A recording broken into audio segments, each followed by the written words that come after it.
Tech రంగంలో కృత్రిమ మేధకు నానాటికి ప్రాధాన్యం పెరుగుతుంది. తన కార్యకలాపాల్లో ఏఐ వినియోగాన్ని పెంచుతున్న గూగుల్ తాజాగా సేల్స్ విభాగం పునర్వ్యవస్థీకరణపై యోచిస్తున్నట్లు జాతీయ మీడియాలో కథనాలు వెలువడ్డాయి.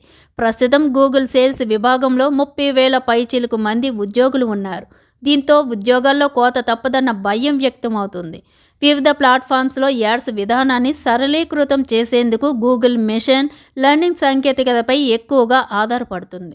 కొత్త యాడ్స్ సృష్టిలో ఏఐ సాంకేతికతను ప్రవేశపెట్టి ఆదాయం పెంచుకుంటుంది. ఈ సాంకేతికత మంచి సామర్థ్యంతో పనిచేయడం, ఉద్యోగుల అవసరం తగ్గడంతో గూగుల్ లాభాల మార్జిన్లు పెరుగుతున్నాయి. గూగుల్లో ఏఐ వినియోగం పెరిగే కొద్దీ ఉద్యోగాల్లో కోతలు మొదలవుతాయని ది ఇన్ఫర్మేషన్ సంస్థ తన నివేదికలో పేర్కొంది.